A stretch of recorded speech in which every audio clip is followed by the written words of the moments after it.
Hello, and welcome to Alcohol Free Radio. I'm your host, Chris Becker, and I'm excited to have you join us. Whether you are new to the amazing and growing alcohol-free community, or someone who is already familiar, we hope you enjoy our program. This is where you can hear from some people making a real difference, whether as brewers and creators of amazing beverages, influencers in the community, retailers, authors, storytellers, and more. You'll be hearing from some amazing people, and hopefully learn some new things about the growing world of alcohol-free. We will be using a few segment formats and hosts as we aim to break it down and bring it all together. Our goal is simple: to build awareness about this great community and help make alcohol-free fun, easy, and tasting great. So here we go. Enjoy.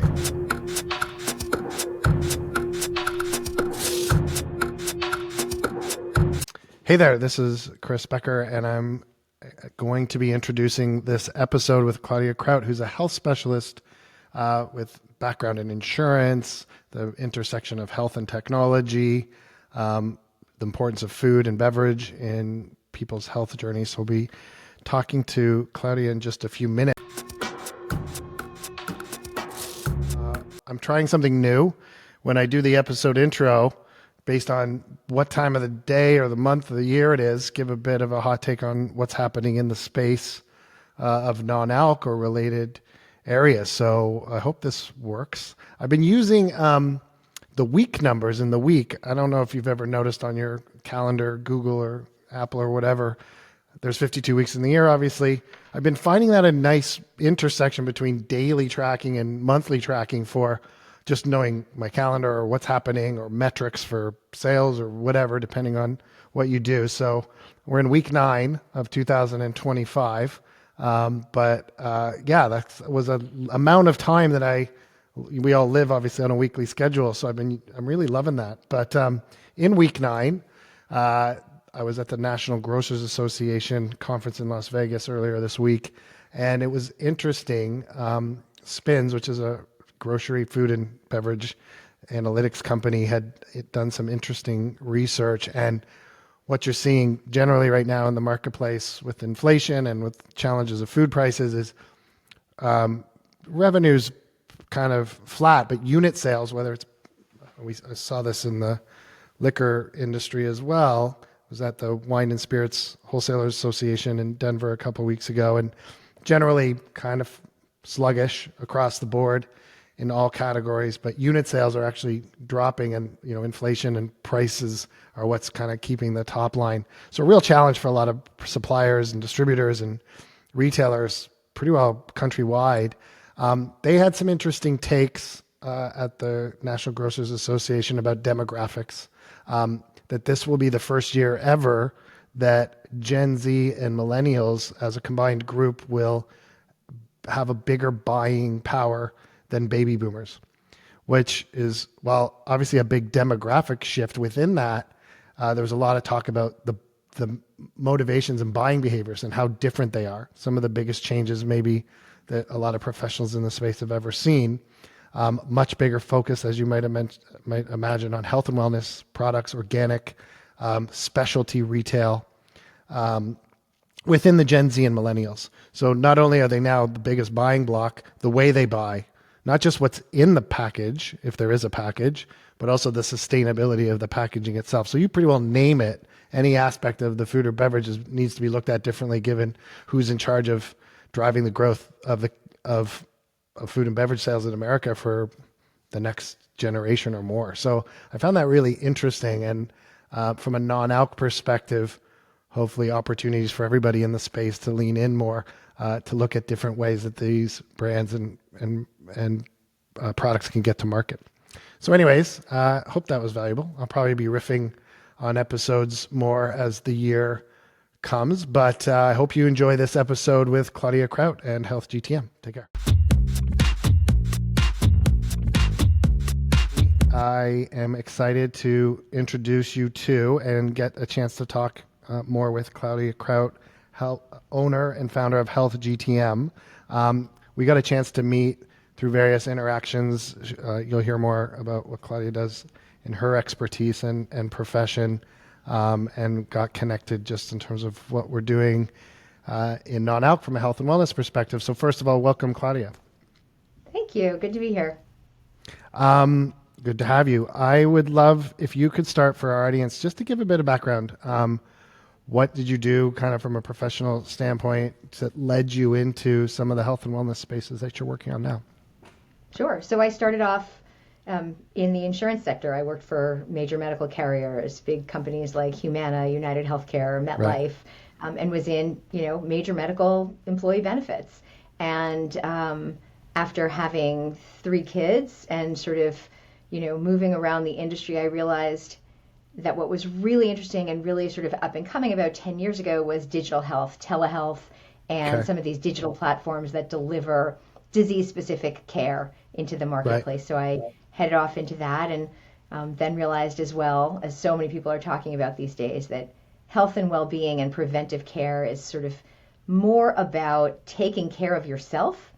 Right. I'm a big proponent now of food as medicine and getting enough sleep, hydrating with water, and kind of took that and left the digital health world a little bit. I now run a company called HealthGTM, and I basically work with digital health companies, whether it's anything that has a nexus of health and technology. So some of them are Okay. digital care delivery, some of them are healthcare payments, anything with a health and technology nexus.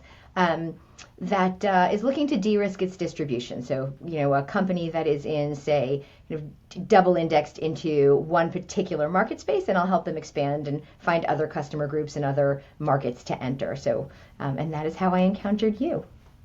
Okay. So, um, I'll be the dumb person to ask the question. Double indexed, whatever you said. Can you kind of just break that down? Like, what does that mean from kind of a health member through to maybe some of the people that and companies you consult with?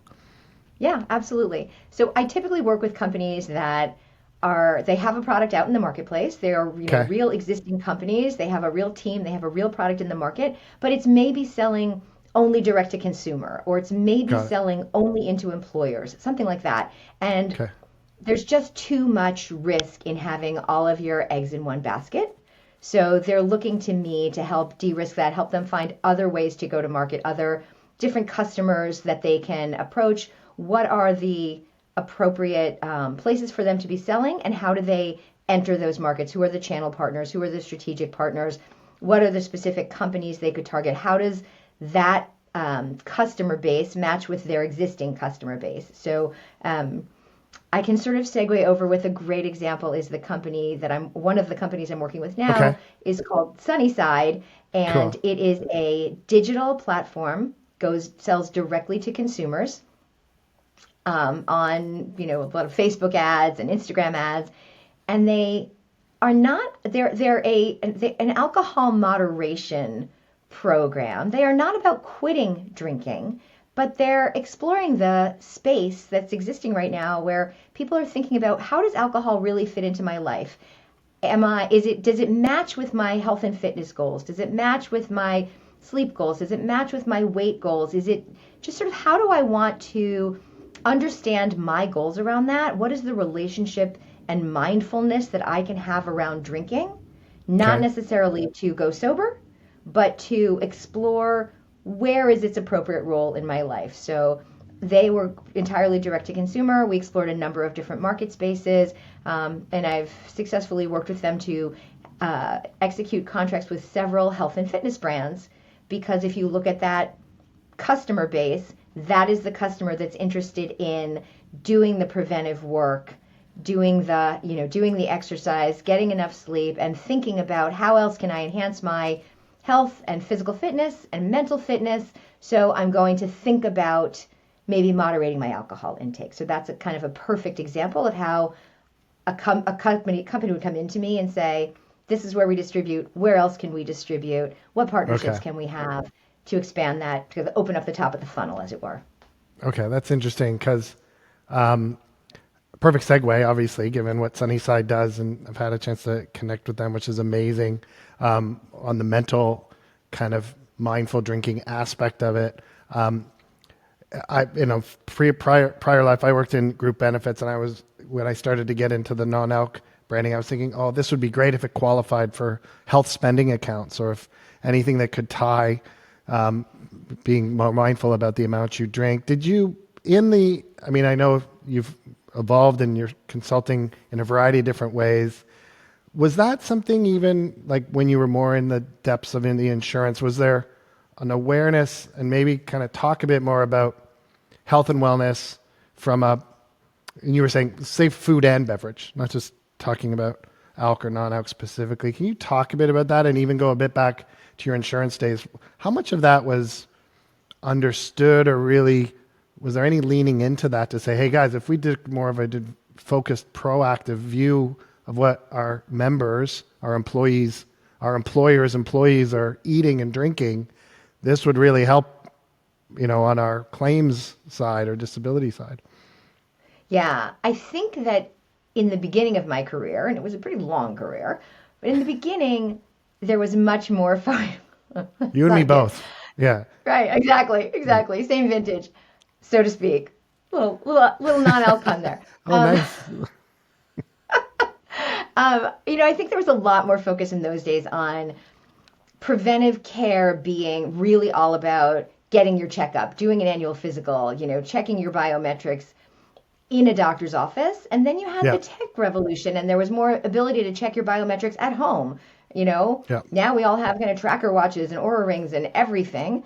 And somewhere in the middle, I want to say like the 2010s, there started to be more thought around, what do you eat? Okay. Can we start to fund? There were a couple of companies that came up that would work with health insurers to actually reimburse people for buying healthier foods. And that has continued and grown. And now you see companies that are actually forging contracts with Medicaid carriers, right? So that people who need additional funding can actually get reimbursed for healthy produce, nutritious food as a medical benefit. And physicians can even prescribe that as a benefit. Wow. And I want to say that came up in about the 2010s to 2015, that really started to take off. And then in the past, maybe, 4 to 5 years, really integrative health and food as medicine has become the buzzword, right? Integrative health being, it's your medical care, it's your Western medicine with your Eastern medicine, with your mental health, with your acupuncture, with your exercise, and a lot of the really deeply personalized technology around, blood tests that test for 100 different things that the average physician would not test for. And you can go to these integrative health clinics and get these, really in-depth blood tests, urine tests, sweat tests for so many different hidden things. Okay.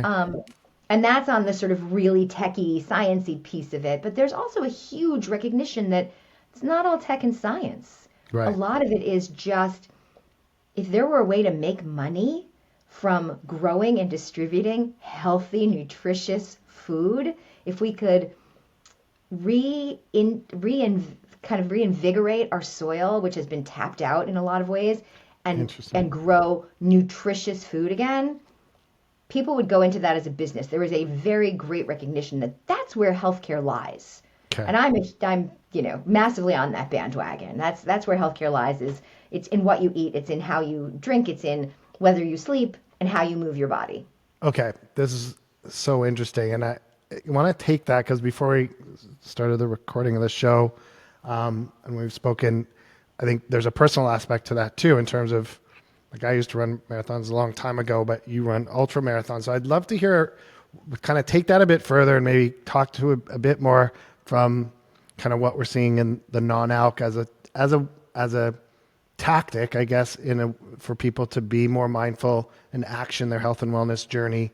But also would love to hear kind of your story around what you've been doing and what works for you, but also maybe what you would see talking to others that are really wanting to lean in more, but are like, where do I start? Right. Where do I start? Yeah, there's so many different threads to that. So I'll try to kind of weave it together in the most logical pattern. But I will say that I was not always an active person, and I was not always a healthy eater and drinker. Okay. And when I hit 50, and I say this because I'm always sad when people say, oh, I used to do such and such, but I don't anymore. I'm too old, or I want to start, but I can't. I'm too old. I didn't start running really till I was 50. I ran a mile once in a while in my 40s, but when I turned 50, I thought, wow, that sounds like an age where you stagnate. I do not want to stagnate. Yeah. And I decided I was going to do 50 new things that year. And I Wow. don't really know. I lost count at some point, but I did a lot. I, Yeah. took a new job in a new industry in a new town. I learned how to do pottery on a wheel. I did my first trail run. I did my first trail race, my first 10K, and I did my first half marathon. So I started running in my early, at 50. And then when I was 53, I was running with someone who said, the rim to rim to rim has always been on my bucket list. Do you want to do it? And I said, yeah. What is it? Yeah. I figured if he had it on What his is bucket it? list, How it must far be is it? something great, right? Yeah. So it turns out it's running the Grand Canyon from one rim to Yes, the other and that's back right. in a day. Yes. And I had 4 months to train for it. Okay. So I said, okay. So that was my first ultra marathon, was 48 miles and I don't know, Up, down, up. 16,000 feet of elevation. Oh my God, yeah. Something crazy Yeah. and spectacular and beautiful and magnificent. And then I was hooked. And then I was doing, 50 Ks and 50 milers, and I've run 100K. I've only done one so far, but I do hope to do more of those. It was spectacular. Wow. And so I became very active. And then when I started to really run was when I was able to look at food as fuel for the thing I loved. It was no longer, there was no more diet brain. No more sort of, I was so bad this weekend, I better starve all week, or, I can't have that. It just became, well, what nutrition stack do I need to fuel my weekend run? Because that's what I really want to do. And as I was telling you before we started recording, my favorite long run post snack was always a beer and onion rings. Right. And I know, super nutritious. That whole Yeah, food it's a is great medicine snack. thing. It sounds amazing. Yeah, I mean, there are exceptions. You can't be 100% on anything, Right. but you can edge toward it. So as I've aged, and I am now 59, I realize when I drink, I don't sleep so well. Mm-hmm. And worse from wine than from beer. Okay. Terrible from bourbon, which is a shame. I love bourbon. Yeah. But that's where I started to experiment with, there's not drinking ever at all, and then there's drinking less, and there's drinking non-alcohol substitutes. Now, Athletic Brewing's right here in my Connecticut backyard, so Yep. love those guys, love that brand. But, going to some of these runners events, I was at a great New Year's Eve party for the runners. They did London New Year's, so it was like 5 p.m. Oh, wow. It was great Yeah. for those of us who like to go to bed early. Yeah. And they had a variety of cocktails, non-alcoholic cocktails, just all the fun brands and all the fun flavors and all the fun mixers. And there's so much you can have in that world now and have a great beverage and have a great social experience and, not have that sort of up in the middle of the night kind of sweating kind of feeling. Right. So, I've become now a big fan. Yeah, and I love the point about kind of, on average, as we all get older and slower, maybe we stop doing some of the things that kept us active and healthy, but in many ways it's a chance to start, to kind of counteract that. And maybe for people that are out there who want to run a mile before they run 100 miles or 100 kilometers, back to that point of where to start, because there's so many places, in the non-alc space, you see the mindful drinking aspect, there's the physical aspect, there's the sleep aspect, there's the complementing of food. So a lot of non-alc brands like non-alc wines, it's a chance to at least have something paired nicely that's adult kind of oriented with your meal instead of water or feeling left out for whatever reason. If you were to kind of talk to people that are like, I like that, I like leaning into those various aspects of my own health and taking accountability of that as I was joking with a friend, as I'm now, I'm on the back nine. What would that look like without it being daunting? From the running perspective or the nutrition perspective? Well, let's say some physical fitness, maybe it doesn't have to be running, but just generally, like given your background and your experience going all the way back to insurance, like, okay, I get it. That makes sense on paper.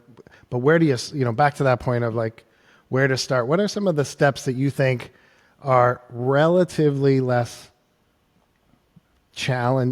easier to start and also have impact that might then motivate you to take the next step and the next step? Yeah. I mean, I'm a big believer in you just have to start really small, Yeah. right? So there's a concept called forest bathing. Okay. And there have been many, many studies on this. The more time you spend out in nature, the better it is for you. You will lower your Wow. cortisol levels. You will improve your disease resistance. It's phenomenal for you to be out in nature. So if there is any possibility of taking it outside and start with, just park your car farther away in the parking lot. Don't circle looking for that close spot, right? Just park farther away and take the walk. If you have an appointment on the second floor of a building, maybe find the staircase, right? Yeah. When you're in the airport, if you travel for work, like so many of us do, don't take the moving sidewalk. Just walk through the airport, right? Start with little things. Like, where can I get a little bit more movement Okay. in my day? Right. If you have to do something, if you have to bring something into your house, make several trips. Like, take it in, don't take it Okay. all at once. Do it in several trips. Just give yourself a little more motion Get some every movement day. into your normal daily routine. Yeah, yeah. I know someone who started doing jumping rope every hour because she works from home. That's great. Yeah. She started jumping rope. She lost like 25 pounds in a year. It was insane. Yeah. She said she didn't make any other changes. Wow. She just that. We can't all do that, but every now and again, when I remember, if I have a break between meetings, pretty good, I do jumping jacks. Yeah. Okay. Right, that kind of thing. And with food is the easiest. Okay. Simple rule. The closer it is to the way nature put it on the planet, the better it is for you. Okay. So simple, right? If it comes out of a foil bag, maybe don't put it in your body. Just try to get things that came out of the earth. There's also, not that we're pitching brands here, but I actually am a subscriber to Purple Carrot, which is a plant-based meal service. Yeah. And I love it. And it's, no obligation to go vegan. And like my partner throws chicken in his. It's fine. But it tends to be very fresh. It's very creative menus. It takes some of the pressure off of thinking about it. We are a very convenience-driven society. So I like that I can pick as many, you can pick as many meals as you want. I pick 3 a week. Okay. And that's 3 times I don't have to think about it. And I'm getting something that I know has actual plant life in it, right? Yeah. It's not all packaged with a bunch of different preservatives. It's fresh stuff, and you make your fresh meal, and it's delicious and creative and interesting. So that's an easy way. Okay. Find a meal service you like and just order 1 or 2 a week, and it gives you some variety and some natural food. I feel like that's a pretty good way to go. Okay. And then with beverages, and you're okay, encourage you to call out your favorites in terms of and it doesn't have to be specific to adult non-alc, but from that perspective, you get the classic, the amount of soda that people drink or what have you, things that also kind of feel easy if you can just not do that. But what would you say are some good beverage alternatives that either you personally like or think that in your travels with your background that you think are worth mentioning? Yeah, I mean, what's really fun now is when you travel, I used to go around and wherever I was traveling, I would try to have their local wine or beer. Okay. And there are enough towns now that you travel in that have their own non-alc wine or beer. Okay. It's unbelievable now when I do a lot of professional happy hours, and so often there are non-alcoholic or low alcohol options on cocktail menus. And so I always like to try the local. Okay. When I'm at home, admittedly, I'll put a couple drops of juice into a seltzer if I want something that feels fancy or, works. kind of put a veg, like make, I don't know, cucumber mint water or cucumber basil's even better, that kind of thing. And candidly, again, not to sort of be pushing brands, but I like to peruse a place that has all the options to check out what's out there. And I use Better Roads. I do. I have to confess, I will go on there and go, what's new? Because your local place is having it more and more. but they don't always. It's more for what's coming. And that, we've actually had to adapt to kind of move, 4 years ago, it was more like what are kind of the main, but now it's much more about curating and bringing in new. And then as things go mainstream, we might still keep them if we've got customers that are looking for them. But, and that's part of the business too, is to really lean into making sure that the products are getting to where customers expect to want to purchase. And bricks and mortar is a huge piece of that, both on grocery and liquor stores, but also it's a bit longer, but hopefully restaurants and things like that, getting it onto menus. So definitely trying to, see what's new and getting that out there, because it's amazing. Thought it was slowing down, but it's actually speeding up, the number of brands that are coming in, which is great to see. And the quality is rising along with that. So, that's really cool. I'm just thinking about, as we wrap up, the experience you have with your customers, that HealthGTM. If we're looking at some of the things you mentioned, Sunnyside, without giving away any trade secrets, but knowing what you know in terms of the move towards preventative, the importance of food and beverage in helping with your health journey, the mindfulness aspect as per the Sunnyside example. What are you seeing in terms of either clients that are coming to you or just trends in the marketplace, given you have the intersection of tech and health? Like, if you're looking out over the next 5 years, is there anything that's really exciting you that you think's going to move the needle for American health? Those are almost two different things, Chris, and I'll tell you why. All right. What I'm seeing a lot of is there is a lot of very precision input coming. I wouldn't call it necessarily precision medicine, but precision input. So I'm, working with a company now as well that offers a continuous glucose monitor.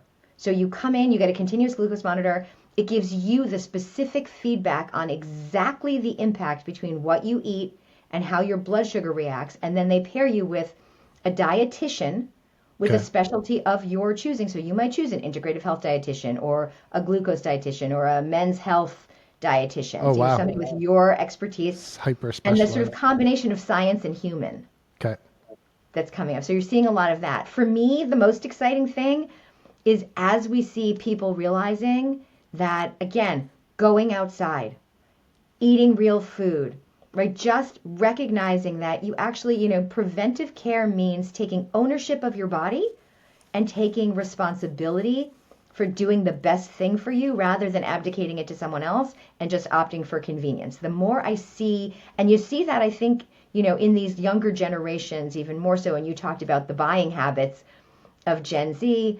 the more you see these younger generations realizing, I'm willing to work for what I want. Right. That's exciting to me because I think that's really where the unlock is. The unlock on good health is being willing to recognize that, it's all sort of already here.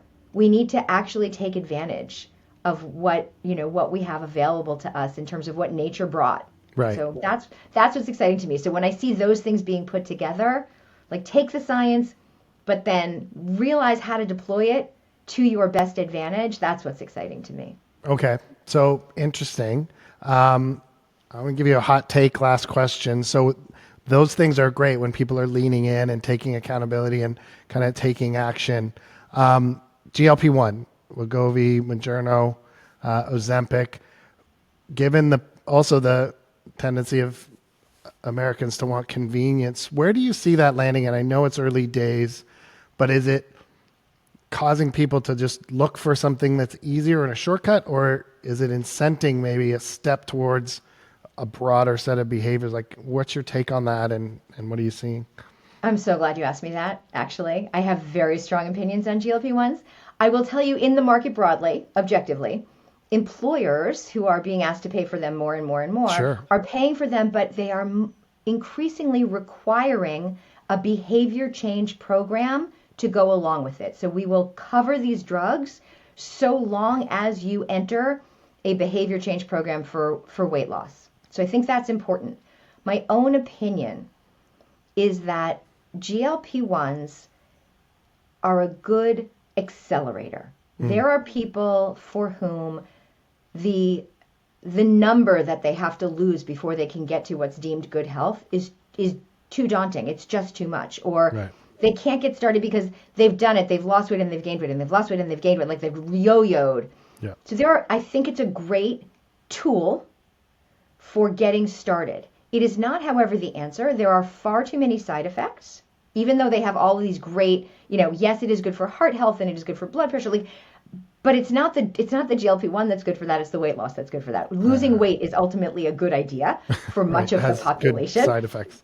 But I think that the 3 buckets of cause need to be addressed. So you should start with the GLP-1s if you need them, but you probably got here for one of 3 major buckets of reasons. I'm sure I'm missing something, but I see 3. One is you cannot afford healthy, nutritious food. You have gotten here because all you can afford is ultra-processed consumer packaged goods. Right. So we need to fix that social issue.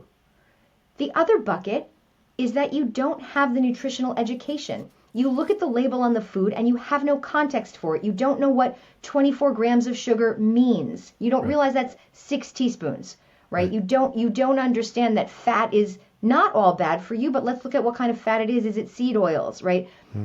So education is one of the major buckets of issue, and we need to educate you to make better choices once the GLP-1 has started to take effect so that you can then take it on yourself. And the third one is just intrinsic attitudes about your self-image, your body. I'm bad if I ate this. I'm good if I ate this. I'm only good enough if I'm thin enough. That mental piece, and we need to give you the mental tools and the self-talk to correct for that. Right. So, I think GLP-1s are a starter. They're a tool, but they are not the long-term answer. Right. By any stretch of the imagination. You need to change your diet and you need to change your exercise. And if you do not build muscle mass while you are on GLP-1s, you are doing yourself a massive disservice. Right. Because kind of like you said, losing weight has its own positive side effects, but it also causes you, whether it's with GLP-1 or not, you're losing muscle mass and you have to counter that. Right. But you lose more with GLP-1, so you really need to work. Yeah. So I think that the answer is there are deeper problems.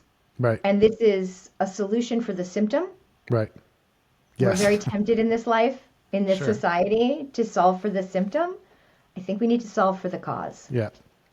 That's amazing. Claudia Kraut, HealthGTM. Please let everyone know now how, whether it's a potential client or just people in general, where do people hear what you have to say more? Excellent. Well, I'm certainly on LinkedIn, Claudia Kraut. Okay. Healthgtm.net is the business website. And I post my 10-second meditations and running photos and running records on Instagram and Facebook. So 10-second meditation. Okay. There. You've got a new follower, 10-second meditations. I love that. Claudia, thanks so much for your time. I really appreciated getting to hear more about your story and what you're working on. Chris, thank you. It's been a pleasure. Well, we hope you enjoyed this episode of Alcohol Free Radio. We'd love to hear from you. Send us a message on social media or through email at hello@betterroads.com. Great to be here with you all together. Take care.